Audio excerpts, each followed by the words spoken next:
What's up, everybody? 2 weeks ago, I uploaded an episode of my show, The Company Lot, which I do on this channel every other week, and a lot of you tuned in, and a lot of you liked it, so thanks for checking that out. Obviously, there was a lot of discourse going on about the lovely healthcare assassin, and some of you watched the episode and you were a little bit concerned by my jokes. You were saying, Noel, I'm worried you're an incel, and I just want to put you at ease. I want to reassure you that as a guy who is married, who just had a kid, I actually am functionally involuntarily celibate. However, today's video is another episode of The Company Lot, and I don't think a lot of you know what the show is, so I thought it was worth mentioning that The Company Lot is just my corner of the internet where I want to have a few chucks about surveillance capitalism, and, I like to take a step back and light a digital cigarette and go,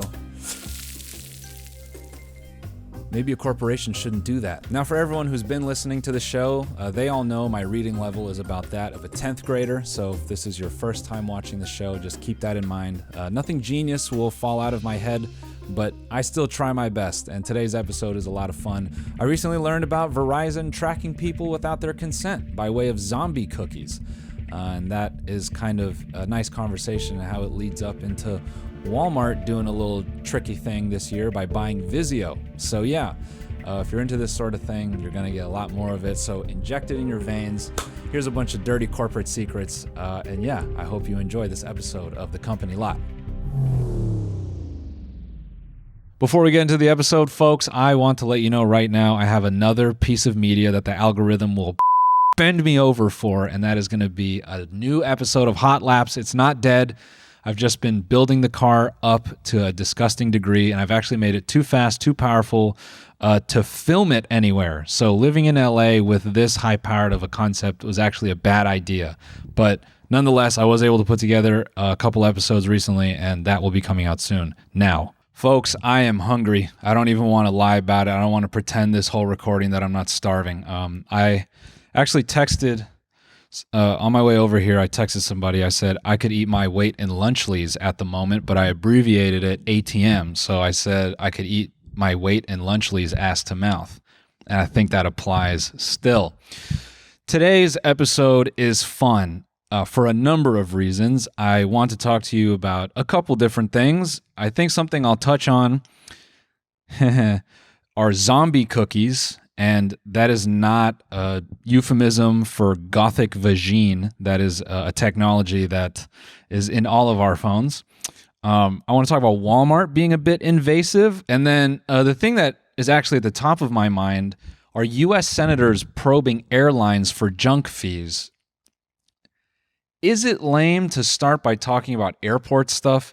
It is, because we know I've done well in my career. I've done all right. So I've done a certain amount of flying, enough flying to have status with different airlines, which is a prick thing to talk about. But I think it's fine to be transparent about that, is all these lovely shows I've been able to do have afforded me the ability to walk through the airport and go, "Excuse me, you fucking ugly family. I am Diamond Medallion. Could you unrespectfully, disrespectfully get the absolute fuck out of my way. I'm trying to board the plane before you. I know your child is sick. I know you're flying to another state to do a one-off operation to save it because this is your pride and joy. I don't care. I'm Diamond Medallion. Get the absolute fuck out of my way. I am United 1K. Are you in the military? Great. I'm United 1K. Wait your turn." It's actually funny. If you ever fly United, I want you to look at the line. You know who the United 1K people are because they hover on the wall, just like agitated and angry that they have to wait anymore. And every so often you get a gate agent who is actually, the gate agents are going to be a big focal point of this next bit. You'll get a gate agent that forgets to call the 1Ks because the 1Ks always get big dicked by the global services members. And those are the real rich people. Global services people are people who fly internationally frequently enough that they go before military, I think. I think they actually go ahead of military. Global services members are like, they're up there. And so 1K members will blend in with the global service guys, and the global service folks will walk on, and you see the 1Ks itching because it goes 1K, then group 1.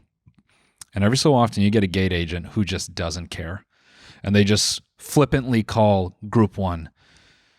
if you want to see a 50-year-old businessman from Iowa reach for his laptop bag, forgetting that he had to check in his Sig Sauer at the airport back home, the instinct is to reach in there and just start gunning down the gate agent because they forgot to call 1K. It's pretty hilarious.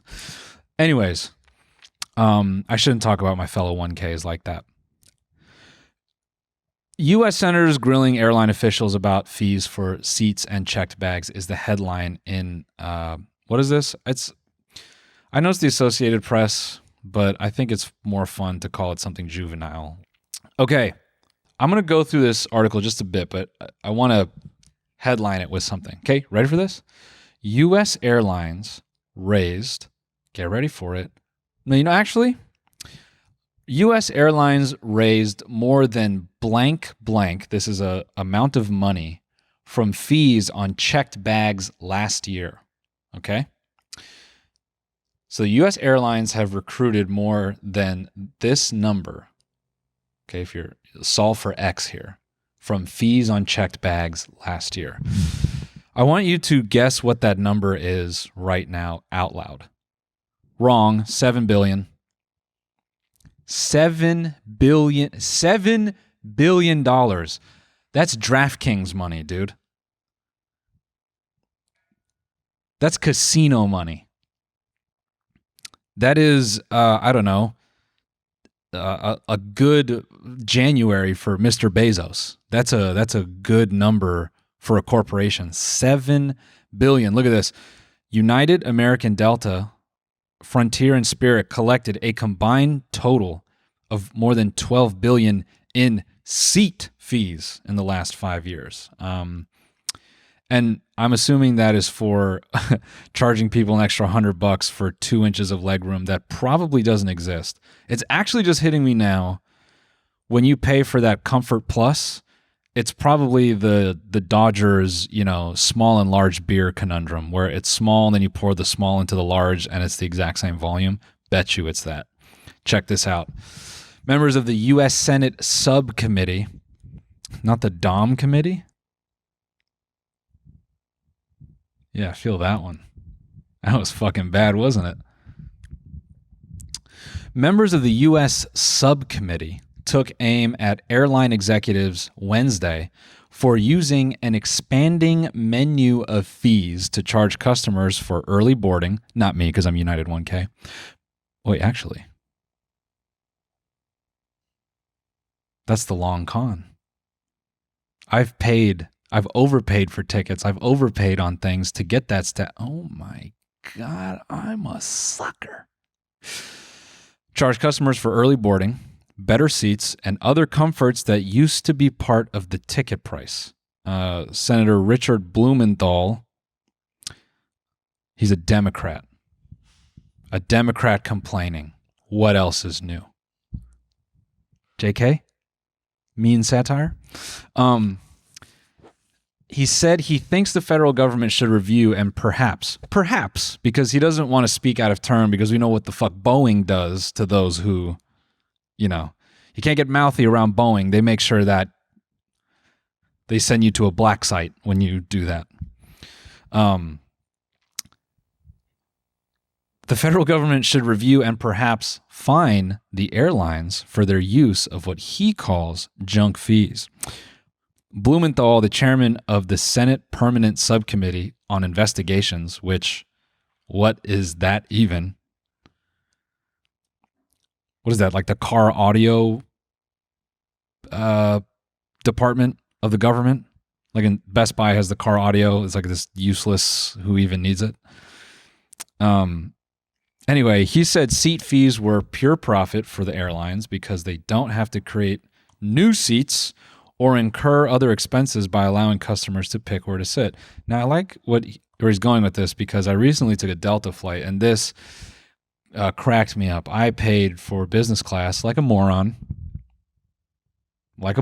because the business class seat, I'm certain was a regular seat, and they just put a 3D printed molding over it with leather armrests. And you could see it. They just attached it over the top. It was crazy. I felt like such an idiot.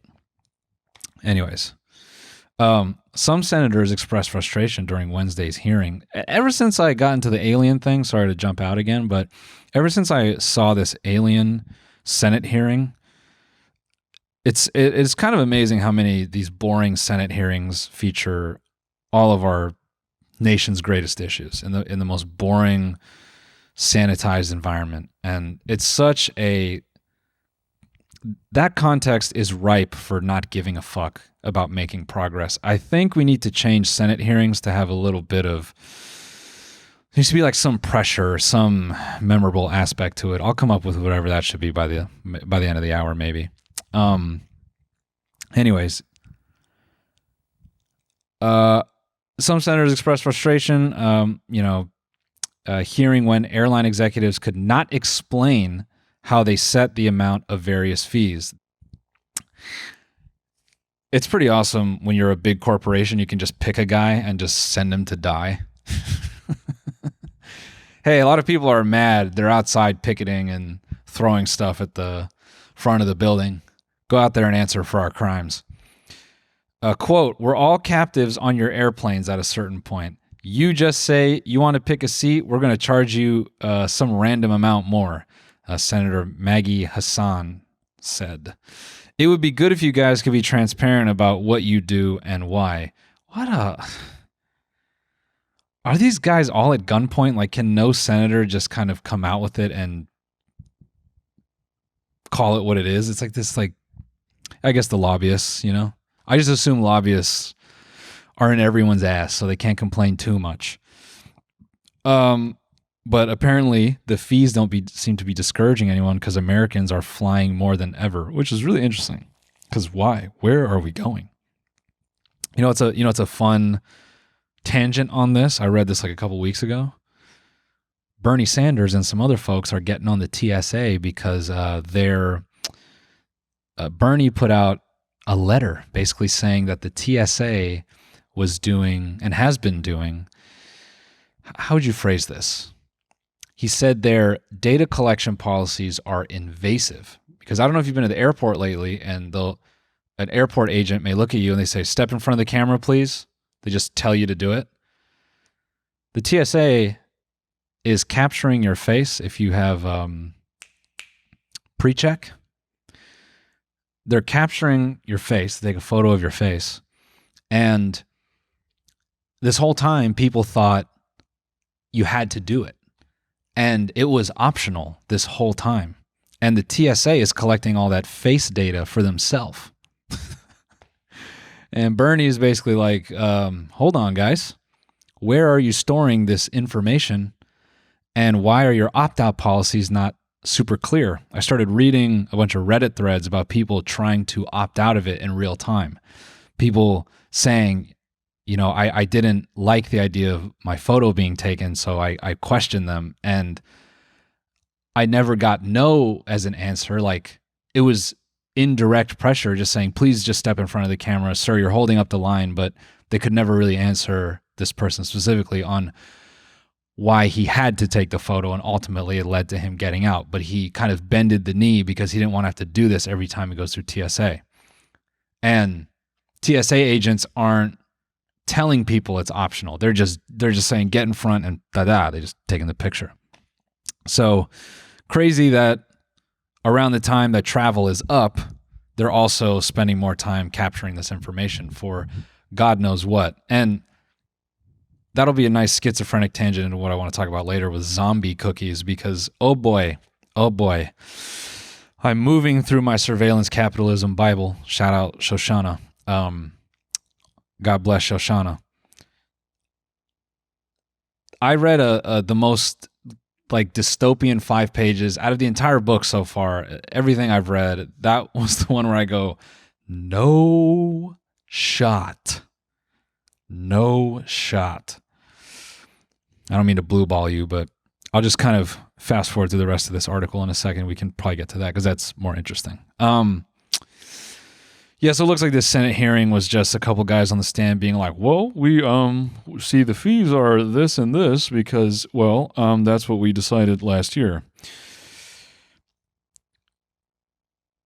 Ironic, too, that Spirit did this and they just filed for bankruptcy. Got all that money, paid off their investors, and they're like, but we don't make enough money. And then they're just free to go. Crazy. Disgusting what these people do. So, speaking of disgusting corporations. So, these 5 pages of the most dystopian thing I've read out of the entire book, maybe I can't say that, but it is really objectively crazy. 2017 and 2016 seemed to feature a good amount of, I don't know, I don't have a chart for this, I don't have a heat map for this, but I kind of did my own basic research, and it just seems that in the year of 2017 or around that time, there were a lot of really invasive practices because corporations were seeing how well it was doing for Google and all the big guys, Apple, whoever. I think predominantly Google, but Apple's not free from this either. And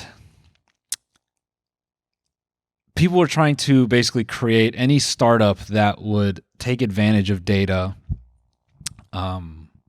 in any which way. So one company, which this is really interesting because this case just resolved, I think, last year.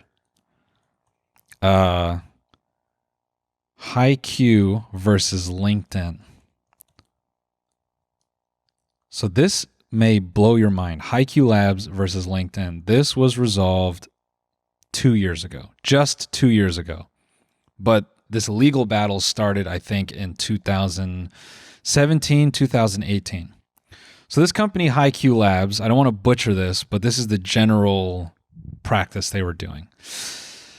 They were scraping the web for information. And as much as we talk about bleak things, something somewhat positive came out of this. But it's like, at this point, who gives a shit?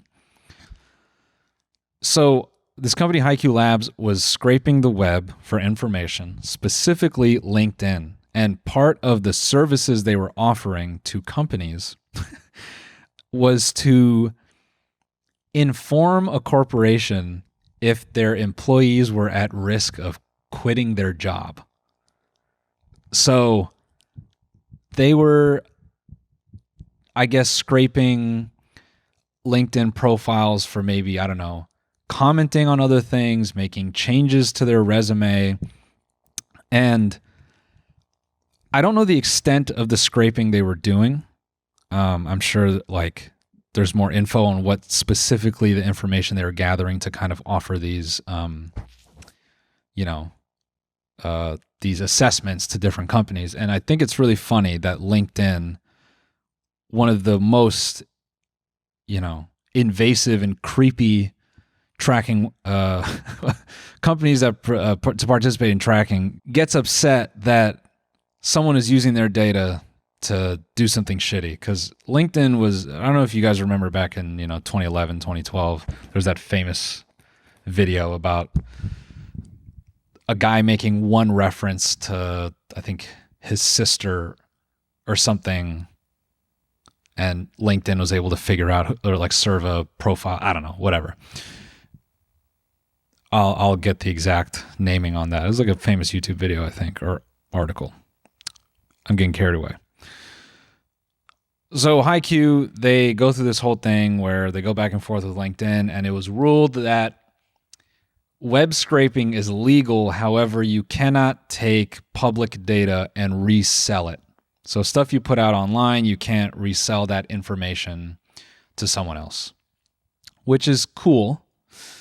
Hey guys, I got to interrupt this riveting commentary to thank a sponsor of today's episode, Mint Mobile. I love a great deal as much as the next guy or girl or lass or lad or whatever you are, but I'm not going to bend over backwards just to save a few bucks. Nuh-uh, not me. It has to be easy. No hoops, no BS. So when Mint Mobile said it was easy to get wireless for $15 a month with the purchase of a 3-month plan, I called them on it. Literally. Turns out it really is that easy to get wireless for $15 a month. The longest part of the process was the time I spent calling them on it, on hold waiting to break up with my old provider. It's very easy to switch to Mint Mobile. So easy because their website makes it simple. You can check coverage, pick a plan, and even keep your number in just minutes. Now, listen, when you do this, they send you a SIM card. They sent me one, and the activation was a breeze. I popped it in, followed the quick setup steps, and was good to go. No hassle. Now I'm saving big on my phone bill without sacrificing great coverage. To get started, go to mintmobile.com/lot. There, you'll see that right now, all 3-month plans are only $15 a month, including the unlimited plan. All plans come with high-speed data and unlimited talk and text delivered on the nation's largest 5G network. You can use your own phone with any Mint Mobile plan and bring your phone number along with all of your existing contacts. Find out how easy it is to switch to Mint Mobile and get 3 months of premium wireless service for $15 a month. To get this new customer offer and your new 3-month premium wireless plan for just $15 a month, go to mintmobile.com/lot. That's mintmobile.com/lot. Cut your wireless bill to $15 a month at mintmobile.com/lot. $45 upfront payment required, equivalent to $15 a month. New customers on first 3-month plan only. Speeds slower, above 40 gigs on the unlimited plan. Additional taxes, fees, and restrictions apply. See Mint Mobile for details. Hey guys, we'd like to take a quick break to thank another sponsor of today's episode, Arena Club. For most of us that like collecting cards, the idea of spending $2,000 or more on one just isn't in the cards. I love collecting, but that's some serious money to drop. But thanks to slab packs from arenaclub.com, now it's possible to score gem mints for a fraction of their retail price. Arena Club is the only repack that provides real value, a complete view of all possible cards, and clear hit rates for each one. A bunch of guys at the TMG studio buy Arena Club slab packs quite often, and the hit rate is very accurate. It tells you exactly what you're going to get. It's pretty amazing. And that's what Arena Club strives to do, is to set itself apart with transparency. Before you even buy, you can see the available cards in the pack. That means no more guessing games or disappointment. You know exactly what the hit rates are and the grading on every card. It takes all the stress out of the process and makes the experience way more enjoyable. Arena Club slab packs are revolutionizing the repack game with transparency. After your pulls are revealed, they'll immediately be placed in your showroom for safekeeping, selling, trading, or auction. The Arena Club grading process is accurate, fast, and transparent, with a full grade rationale provided and explanation of how your card was scored. Whether you're buying, selling, trading, or displaying, Arena Club is the card collecting platform you have to check out. Right now, you can get 10% off your first slab pack or card purchased by going to arenaclub.com/lot and use code LOT. That's arenaclub.com/lot, code LOT for 10% off your first purchase. So then that brings me to another company they brought up in these 5 pages. I think the company is called Rent Assured or Assured Rent. No. We'll get the name in the description. But this company, and I don't know if they still exist, because when you go to their website, it's just a kind of a vague landing page. I don't know if they legally can operate anymore, but the website is still functioning, so someone's still paying for it. This company was so it was a service designed for landlords, and landlords would request the social media information of prospective renters and scrape their social media, including direct messages, to vet if they were an at-risk renter, and to scrape for information like, do you have chats where you refer to yourself as broke, needing money, etc.? And this was used in a predatory way, as I understand it. So it was being used on people who were low income and kind of had no choice and were desperate for a situation in order to live. So they were willing to fork over this information in order to get the opportunity to rent, which is nuts. Okay, so in this time, 2017, Verizon, big bad Verizon, gets in trouble for what they will call zombie cookies. I'm typing this away. So this is 2016, actually. And this to me is not even a slap on the wrist. This is like a pube being ripped off of your nuts. It is the shortest and smallest amount of pain for what these guys are doing. So Verizon in 2016 it was ordered to pay $1.3 million to settle zombie cookie privacy charges. What is a zombie cookie? Let me get you a basic definition. This is the Google AI overview, so I'm sure it's nonpartisan and very even. Verizon zombie cookies were tracking cookies that were hidden on Verizon mobile phones and used to track customers. The cookies were, ready for it, unremovable and could respawn even after being deleted by users. The term zombie cookie was coined by ProPublica after an article in January of 2015 revealed the existence of these cookies. The online advertising company Turn was responsible for implementing the zombie cookies. Turn claimed to have stopped using the cookies after the article from ProPublica was published. Verizon later settled privacy charges related to the zombie cookies for $1.3 million.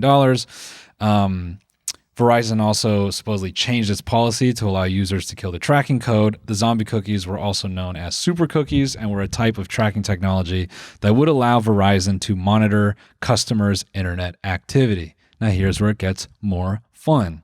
So because Google was just killing it on earnings, it kind of put these other somewhat tech companies or tech adjacent, however you want to describe it, specifically internet service providers were thinking, wait, what the fuck? We are the entry point for people to get online. We should get some of this skin in this game. So Verizon was actually doing this. They, without any Verizon users' consent, they started tracking all Verizon devices without telling anyone. They were tracking everything. They didn't tell anyone. Isn't that fun? And who knows what they captured about you in that time period as a Verizon user? Who knows? And if you caught them doing it, because a cookie can be seen in, after you, maybe back in 2015, you went over to the hub and you looked up a cheeky little jack-off instructional video, regardless of gender. You may have just been curious what they're like.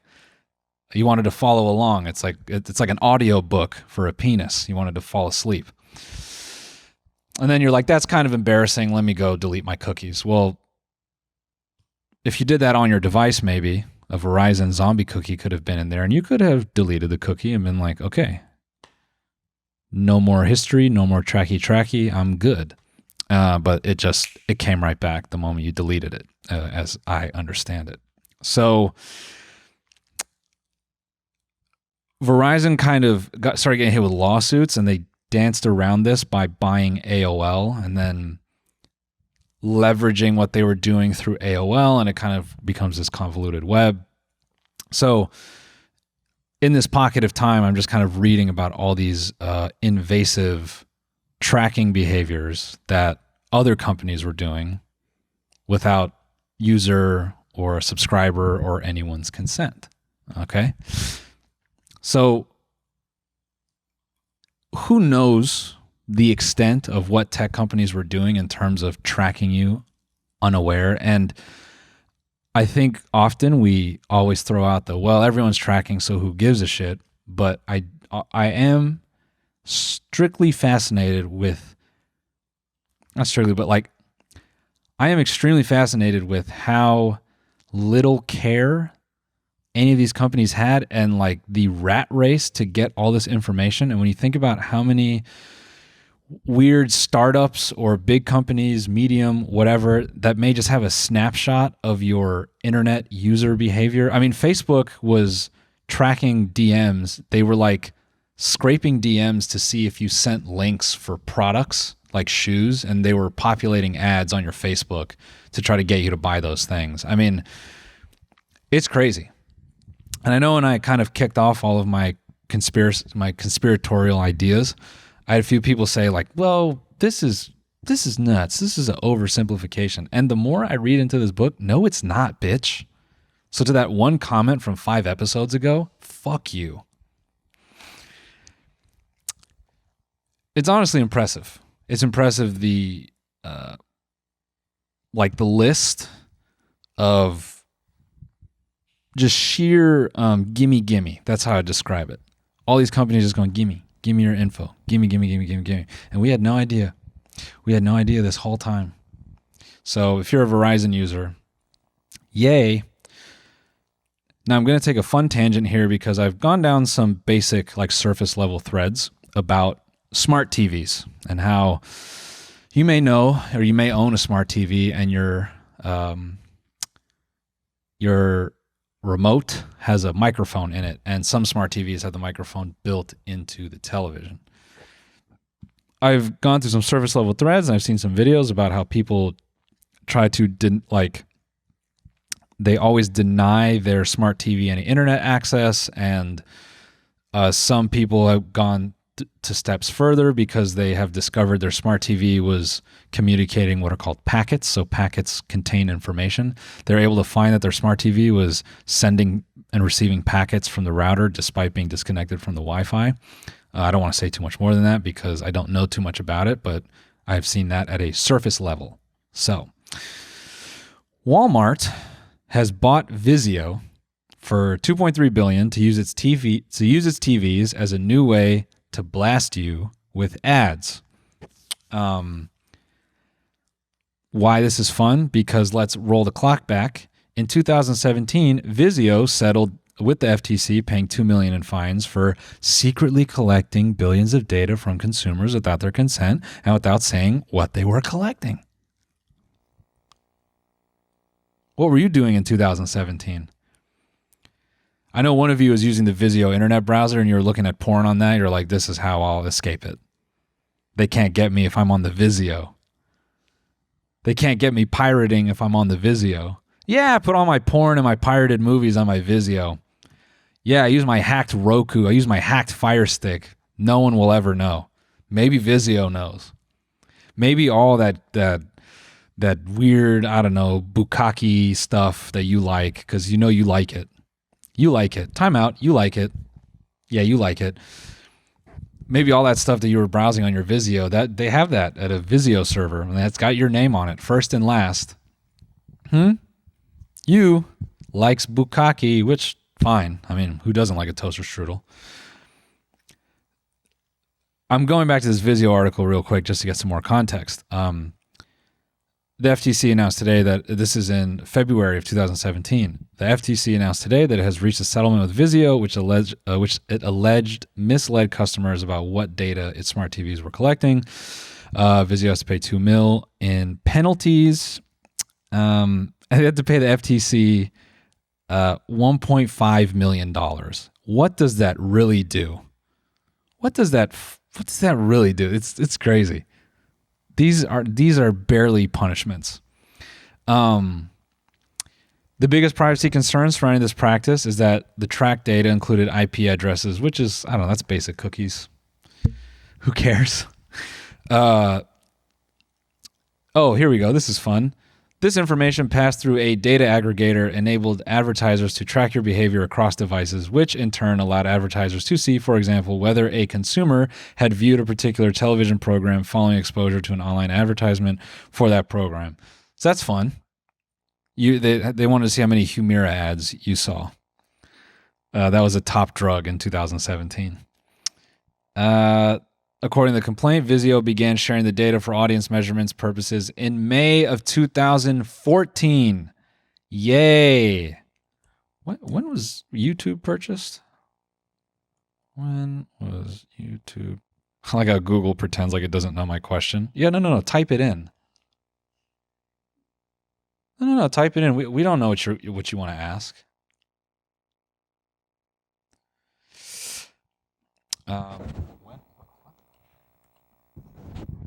2006. So Vizio is very late to the game. Look at this. The FTC's problem here wasn't the tracking itself, which is legal with consent. Oh. Vizio smart TVs aren't the only ones that track user data. In fact, it was reported in 2015 that Samsung's privacy policy allowed it to record and share audio recordings from its voice recognition feature with advertisers. Did you know that when you bought your Samsung Smart TV and it said, do you agree to the terms and conditions? And you're like, yes, I want to play my PlayStation. So this really isn't new. Now, fast forward to today. It's all for ads. Everything is for fucking ads. Even this stupid show is for ads. They own us, bro. Which brings me to my next point. Are you feeling sad?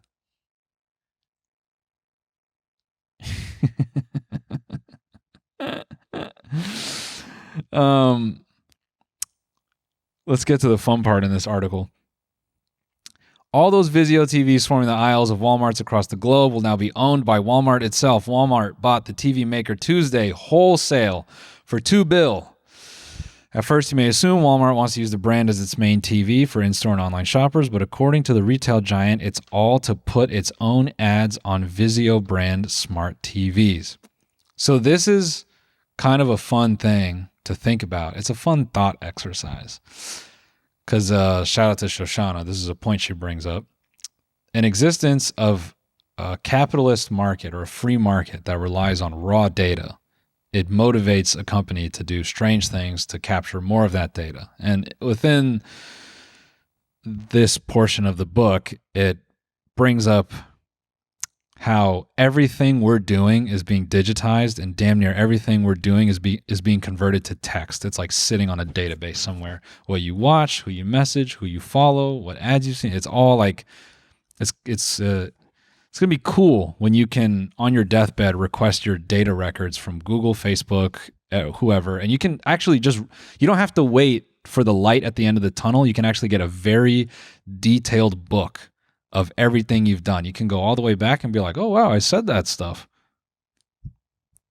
I remember when I unfollowed that bitch after she ruined my birthday, You can see all like the logs for that.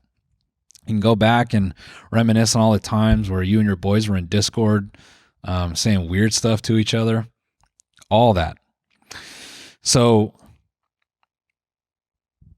with that in mind, not your life in a bunch of fucking database dumps, but in a free market that relies on just information as whatever. Any way to capture raw info or any way to capture info that is useful to study people, that's kind of like how everything operates in our society, right? Like, I think that's why media is so weird now, because media is not like, everything you watch is being reflected somewhere, like, oh, these are your interests. It's making connections somewhere. It's crazy. So Walmart buying a TV brand to just blast you with ads is not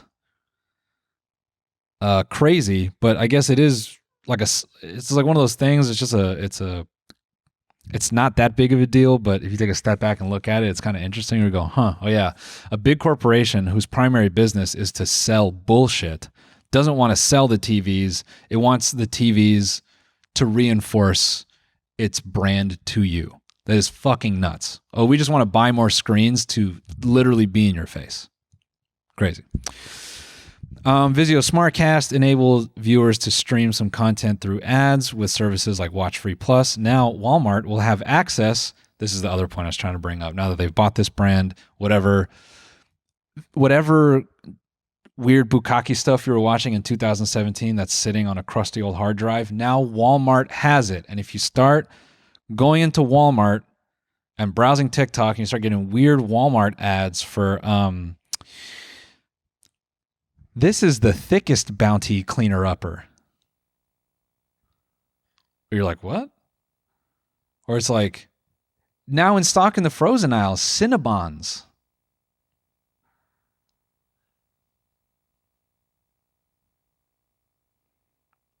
Creamy cake glaze for any of your sweet treats this holiday season. It wants to prey on your kink. It's going to prey off that. You thought it was going to sell you more sex? No. It's going to sell you sugary products to get you back in that store.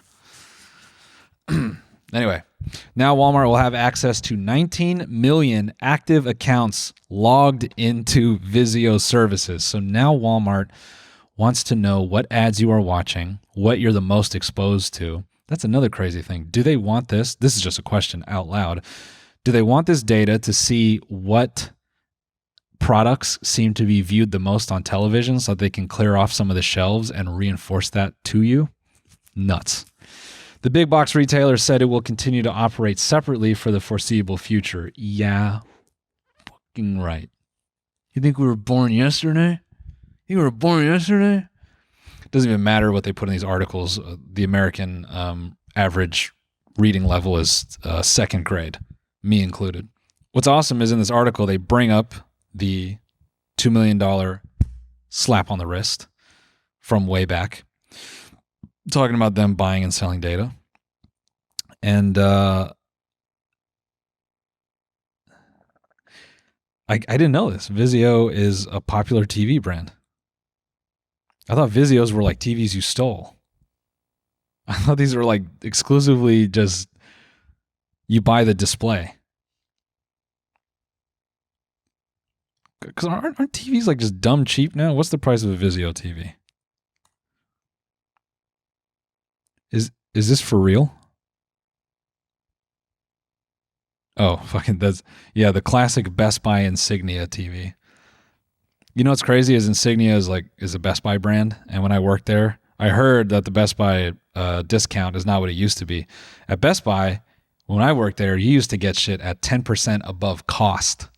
And the big thing that would get people fired is they would buy the monster HDMI cables for $300 and sell them to people in the parking lot for $80. Yeah. And they'd be doing that for like a $40 profit. Yeah, people were fucking over Best Buy. It was hilarious. Actually, some kid I worked with, I don't want to say too much, but he was stuffing a particular popular tech brand's music products in his socks after hours because this particular brand, very big brand, they sold devices to listen to music on that came in smaller form factors. And yeah, he would unwrap them in the bathroom and he'd flush the packaging. And I think he stole like 10 grand worth of this shit. Yeah, that's a whole other thing. Best Buy getting owned by their seasonal employees. Hilarious. But what's great is Best Buy is selling a 43-inch Insignia TV right now for $140. And I think that was the price we used to get them at 15 years ago. And I guess Best Buy is finally like, all right, I guess we'll play fair. Because they're probably selling it for cheap and then they're tracking everything you're doing on those TVs. Isn't that fun? Huh? Anyways, a 75-inch TV. Are you seeing this right? A 75-inch Vizio TV is $475. Okay, so I'm sorry if I sounded elitist for the moment. I haven't purchased a TV in a long time, to be fair. Weirdly, or not weirdly, I don't give a fuck about televisions. That was a whole thing when I worked at Best Buy too, and I know certain televisions have, I just make sure to turn off the motion blurring and the weird thing where they up the frame rate. I will say this, LG, you can fuck right off with your auto dimming feature on your televisions. Yeah. Hey everyone, we want to take a final break to thank a sponsor of today's episode, DraftKings Casino. It's the most wonderful time of the year, and that is holidays on the house at DraftKings Casino. With this season's offerings, you'll unwrap everything you wished for, from table games and jackpots to a slot at the top of everyone's list. Jingle Bells Power Reels. DraftKings is offering a warm welcome to new players with $100 instantly in casino credits with just a $10 wager. Plus, everyone can get in on the action with a holiday reward every week. So sign up with code COMPANY because the holiday cheer is here, only on DraftKings Casino. Got a gambling problem? Call 1-800-GAMBLER. In Connecticut, help is available for problem gambling. Call 888-789-7777. Or visit ccpg.org. Please play responsibly. 21 plus. Physically present in Connecticut, Michigan, New Jersey, Pennsylvania, West Virginia only. Void in Ontario. Eligibility restrictions apply. New customers only. Often required. Casino credits are non-withdrawable and expire in 168 hours. Terms at casino.draftkings.com/promos. Take that to corporate. Okay, I'm sorry if I sounded elitist for shitting on Vizio. I see why we would buy a Vizio. 1,000%. A 40-inch Vizio TV. This is a Vizio ad now. A 40-inch Vizio television for $150. Oh my God, they want your data so bad. That's awesome. That's awesome. They're getting just unsuspecting people being like, whoa, holy crap. A 65-inch TV for $200? Fuck yeah. And I just logged in there talking to their AI girlfriend.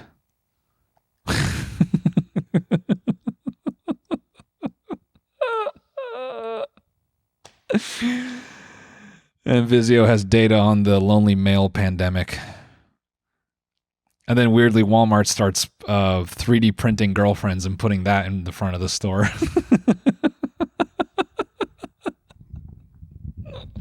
I can laugh at you. I have a kid. That is, man. I'm hungry, so I'm a little bit stutter step today, and I stutter a lot on this channel, but it's extra because I haven't had my lunchly yet. Anyway, my mind is just melting over this. Walmart wants to own TVs to see what you are watching. That is chef's kiss. You never thought it would be here. Remember when they just sold shit at discount and they ruined mom and pops? Remember when that's what Walmart's problem was? Man, they come here and they lower the prices. They don't sell you anything in quality. Man, it's pushed us out. We can't even run our bait and tackle store anymore because Walmart came through and we can't sell. Now Walmart's like, buy. Now Walmart is manufacturing their own Internet of Things device. Now Walmart is manufacturing a Bluetooth ready, Wi-Fi ready fishing rod that has an app with it that connects with any Bluetooth wearable. So if you want to track your health while you're fishing, we have a fun app that does that too. Because remember, guys, all that wearable stuff, all that biometric stuff, that's floating out there in the ether too. Anyways, back to this article. Unlike cheaper TV brands that rely on TV operating systems like Google TV or Amazon Fire TV, Vizio has its own SmartCast interface that lets you access your TV apps or attached devices. Watch Free Plus is a big part of that. So it's one of the first promoted apps that prominently displays TV shows on its UI. So Vizio had the Vizion. Yeah, feel that one. Crash your car to that one. They knew. They were like, the game is going to be about being there first, getting people in front of your thing first. That's actually extremely smart by them to build their own, watch it here. Walmart's biggest competitor, Amazon, is also all in on TV advertising. Amazon has its own self-branded TVs that they've been selling since 2021. And last month, it started selling its mini LED TVs under its new Omni branding. Jeff isn't even trying to hide it. Yeah, we'll sell TVs. The brand will be Omni. The tagline can be, it's everywhere. Last year, Amazon said it could reach 155 million monthly viewers across all its ad platforms. That's what they call it, ad platforms. Whether it's website or Prime Video. So they don't even think Amazon.com is a shopping site. It's an ad platform. Director of Fire TV Advertising, Charlotte Maines, waxed on about the awesome capabilities of ads on Fire TV with Stream TV. This will include personalized, quote, relevant display ads based on their searches or other watch data. What's really awesome and that freaks me out are the ads on Amazon Prime shows. It's so weird when it'll just cut to like a static billboard of a thing and you're like, I can buy this right now? And then you do. Nuts, guys. Absolutely crazy. They're literally watching us from all fucking angles. I'm seriously going off the grid this year. I'm seriously going off the grid and starting my YouTube channel, Van Life, where I update everyone on my life, how I'm off grid, and I detail every aspect of my life in video form, which can be transcribed to raw text, how I'm off the grid.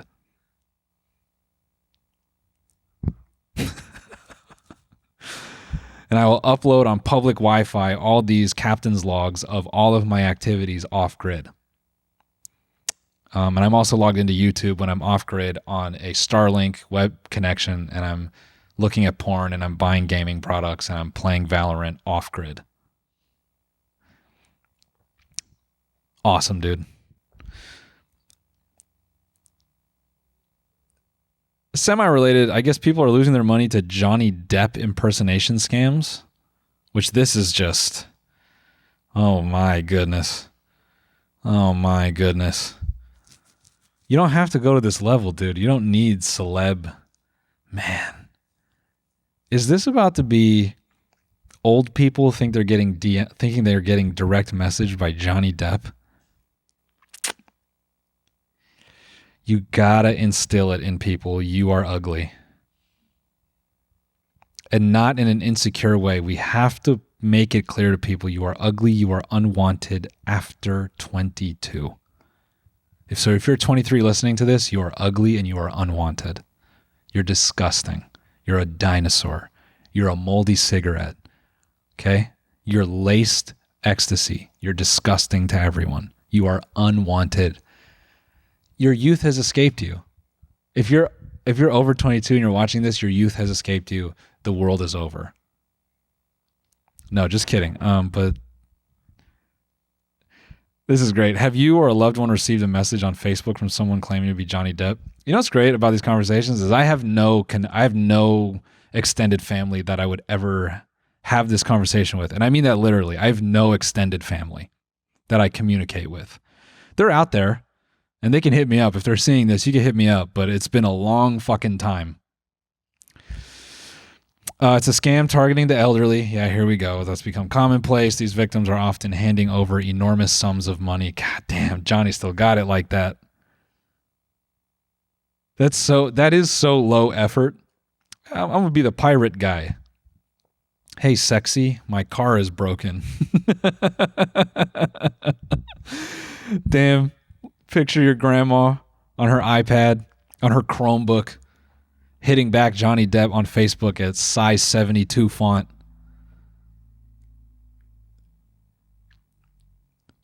Baby, don't worry, Johnny. I can't believe what that Amber girl did to you. I'm going to take care of you. Johnny, baby, I can't believe that dumb Amber bitch. She didn't know what she had. Let me send you all my retirement money. Baby, I'm going to sell my beach house for you. This fucking dump. Yeah. It's the holidays, so keep an eye out. I said I'd do this last episode, and obviously we gotta tap back in on this potato cartel. Oh, I'm so hungry looking at this. Fucking hell, I'm hungry looking at this. I need to just kind of time out on this recording and reflect on the feeling of hunger. Do you think hunger is the way that big celebs try to... That's the last point of humble they have? You know what I mean? Like they have money, they have everything. I think intermittent fasting is the last play for a rich person to try to be regular. Yeah, I've decided I'm going to be hungry more. Yeah, I just feel I was fed too well for the last 5 years, so I'm going to be hungry sometimes. That to me is I know I'm not the first person to say this. I think this is probably year one stand-up comedy, but I love sort of every time Halloween rolls around I laugh at us. I'm like, what the fuck are we doing? We don't get scared enough in this society. We have to go do it for it's like a fun treat. Oh, the first 9 months of the year were fun. Let me go shit my pants for 10 minutes. Now I'm picturing an LA celebrity during October pretending to be hungry and pretending to be scared, and they're just trying to remember what it's like to be a person again. Yeah, I fasted before going to the haunted house. Ooh, I didn't like that feeling. I'm going back to the hills. Anyways, alleged potato cartel accused of conspiring to raise price of frozen fries, tater tots across the U.S. Now, guys, I promise you this is not a story about a tracking chip being in your crisps. 4 companies currently dominating a multi-billion-dollar market in the United States are being accused of sharing detailed, sensitive, inside information with each other as part of an alleged conspiracy to raise the price of their goods and make more money off consumers. This is awesome. This is fucking great. This is every news story. 5 families from 1910 that own food are colluding to fuck you over more. 2 proposed class actions filed this week in the U.S. District Court claim that 4 leading potato companies, McCain Foods, Cavendish Farms, Lamb Weston, and J.R. Simplot, shame on all 4 of you. Why the fuck are these named like the Rockefellers? Is this like the big 4 of potato? These are the people that did the bad stuff to the Irish. They've all privately swapped intel to inflate the price of frozen potato goods like fries, hash browns, and tater tots over the last several years. You know what's interesting? The Trader Joe's hash brown it tastes like shit now. Do you notice that? It tastes like dog food. That thing used to be a oily, gluttonous piece of potato. You threw that shit in on a pan or an air fryer that was putting forever chemicals in your food, and it would come out after 15 minutes and it had that crunch, and you go, this is a fuck McDonald's. I'm never going there again. I have this at home. I don't know what they did. Maybe they're getting conspired against. I'm curious. McCain and Cavendish are both based in Canada, and they strongly dispute any allegation that the company have violated trust laws, blah, blah, blah, blah. The lawsuits have not been certified as class actions, and the allegations have not been proven in court. None of the 4 companies have filed defenses, and the other 3 did not immediately respond to requests for comment. So cool when you're like a big-ass corporation and someone goes, you did this. You just go, no, he didn't. Nuh-uh. When you have billions of dollars, you can just go, nuh-uh. Companies in Canada and the United States are supposed to settle on a price for their products on their own when they coordinate with each other and set an agreed rate. It's called price fixing, which generally makes the price higher for the consumer since the main player companies are agreeing not to compete with lower prices. Oh, okay. I could be wrong. Let me do. This reminded me. I believe I need a nerd to get the actual the source material on this, but I believe Japan was doing price fixing in the US with like TVs and microwaves and shit back in the day. But you know, it's just a free market thing. Just gonna do a little price gouging, man. Just gonna tap in with the boys and be like, guys, why are we fighting? Let's just destroy them all. Let's make all of their lives hard, and we all win. Yeah, so I guess maybe they're price fixing the potatoes. Now I'm gonna do my idiot research. The next time I go to a grocery store, I'm gonna be like, just like that. And then I'm going to, in a super online way. I'm going to turn to the person stocking the shelves and I go, there's a price fixing scandal with these guys, right? Do you know about this? It's crazy.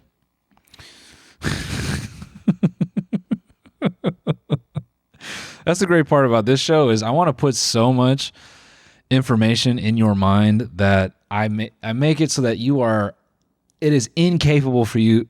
You are incapable of socializing. That's my goal. With this show, I want to stuff so much information in your head that in a conversation, you are unrecognizable to those around you. I want to alienate you from your small social circles so that I am your only friend virtually. And then I would sell a VR product with us hanging out. And it's here on the lot. And we just look at each other and I go, and I listen to all your stories and I validate everything you say. I'll be like your schizophrenic best friend in your headset. I go, you should do that. Yeah. No, I agree. That's all I'm ever going to do is agree with you in a virtual space and say, you're right. I can't believe they'd argue with you. You are right. That's a bad person. You're always right. You're always so right. You are so right. That's fucked up. They didn't listen to you. You are correct.